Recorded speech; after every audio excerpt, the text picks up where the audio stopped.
Hello Physics Nation, my name is Nate Larmond, and I'd like to do a simple truss problem for you. It's basically a Newton's second law application. The system is in equilibrium, and therefore the sum of the forces are zero, and the sum of the torques, or moments, are zero.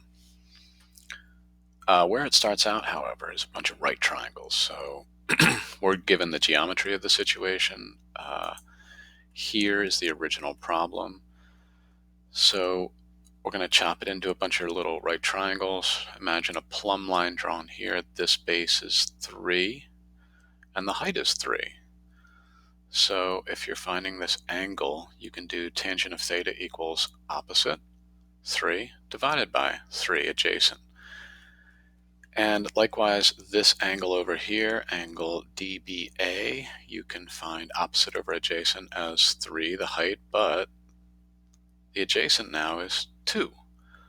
So tangent of theta equals opposite divided by adjacent 3 divided by 2.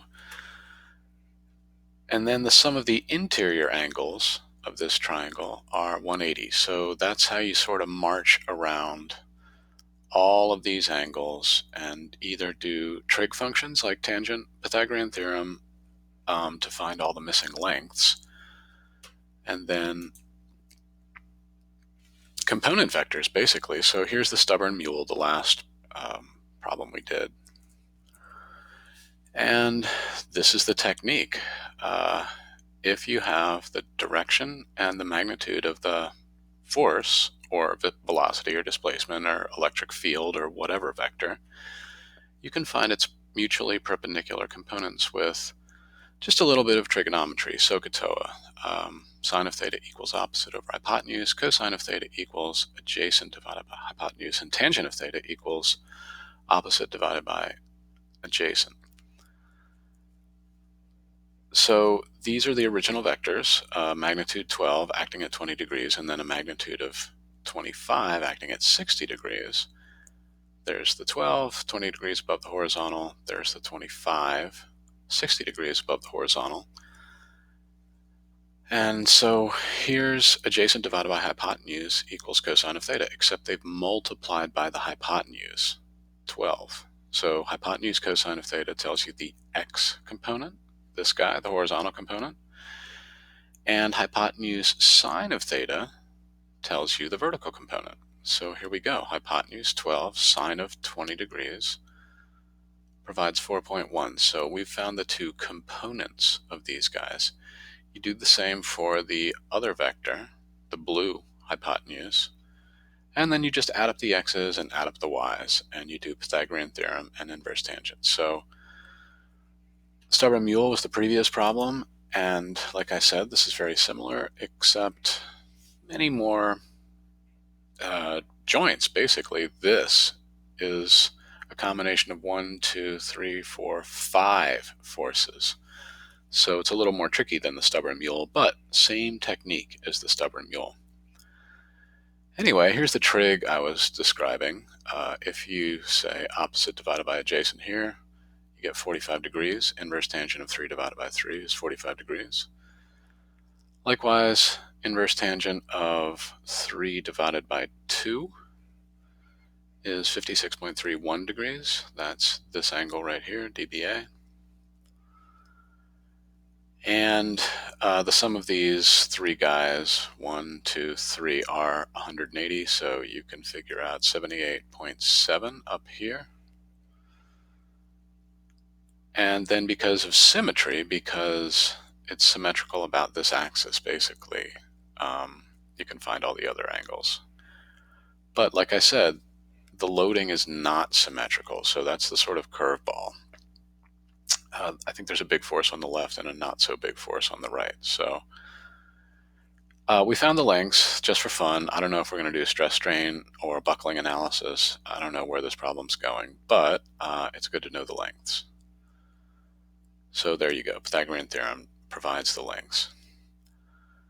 So, like I said, this is a statics problem, and therefore the sum of all forces are 0, and the sum of all torques, or moments, are 0. No angular acceleration, no linear or translational acceleration. And so as I've written, we're going to boil the system down to one big lever, and we're going to choose an arbitrary axis on the left-hand side at point A. This is our fulcrum, or our hinge, or our axis of rotation. All right, so this is like a door. You're looking down on a door, and we have one load, two loads, three loads, and then the reaction force provided by the roller joint all the way on the far right of this truss. So this is one lever arm. You just look at like a bunch of torque problems. Force cross radius plus force cross radius plus force cross radius. All of these guys are negative. The loads are causing a clockwise torque. That's traditionally negative, and the reaction force is the only positive torque. So this guy has to cancel out the sum of these three negative torques. And like I said, counterclockwise is traditionally positive and clockwise is traditionally negative. This is what the details look like. The load at F1 is 1,000. It's 3 feet away. We got 3,000 foot-pounds of torque. The load in the middle of the truss is 250, 5 feet away. This is the lever arm right here for F2. And finally, negative 500 pounds acting 7 feet away. This is the lever arm for F3. And the entire truss's width is 10 feet. So that's our only positive torque. We combine like terms, isolate F4, or the reaction force, at this roller C, it's called in the problem. And there it is, 775 pounds is acting upwards on the right-hand side of this truss, right there, acting upwards. Okay. Then we do a similar trick, except instead of the sum of the torques, we do the sum of the forces. So there is no vertical acceleration, so the reaction force on the left-hand side is upwards, we're guessing, and then we just add the three downs, the three loads, negative 1,000, negative 250, negative 500, and this reaction force we just found, positive 775. Combine like terms, isolate the vertical portion of the pin joint on the left-hand side, and you get 975 pounds. So that's what I'm saying. Because of the higher load over here, we get an asymmetrical loading on the left-hand side compared to the right-hand side, a difference of 200.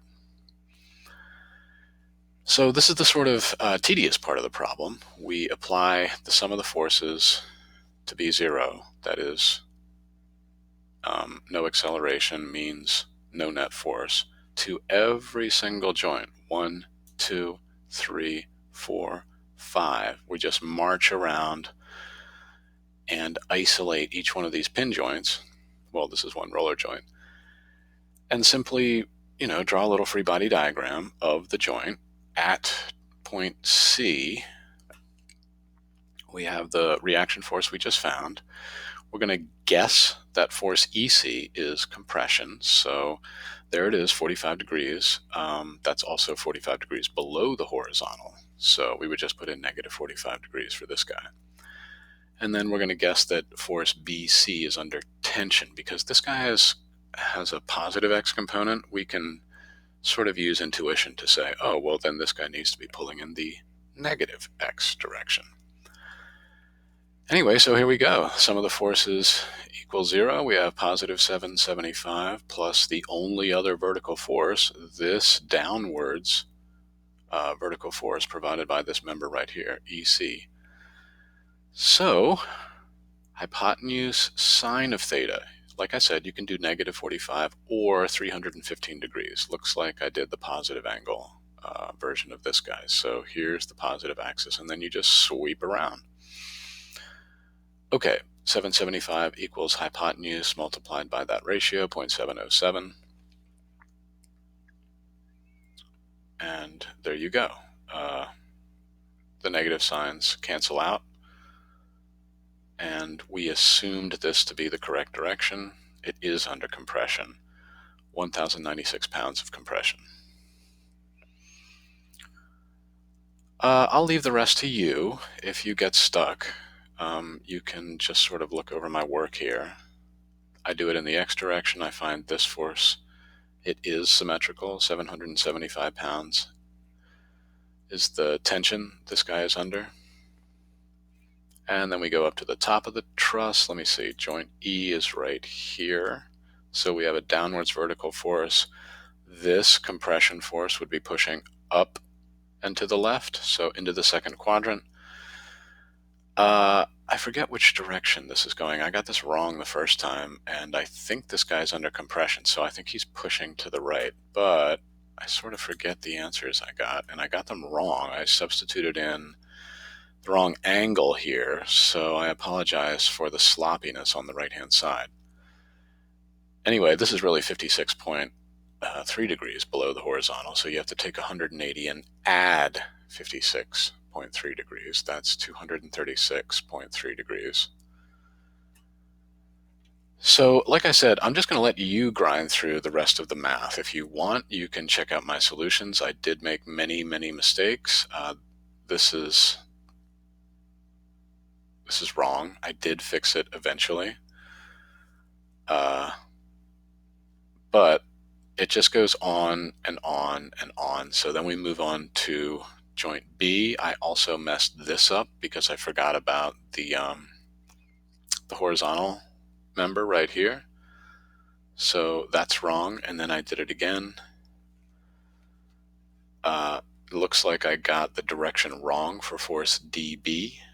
Where is dB? I think that's this guy. Instead of being under tension, I think he's really under compression. dB. Okay, so this guy is pushing down on this joint right here. Anyway, you just have to guess the direction, tension or compression, and if you get a negative sign in the end, like I did here, you just need to flip it. It's not under tension, it's under compression. I guess I could have used intuition to figure that out. Anyway,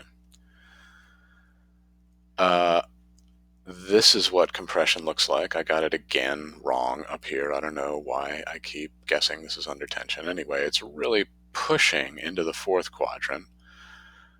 This is negative 56.3 degrees or 303.7 degrees.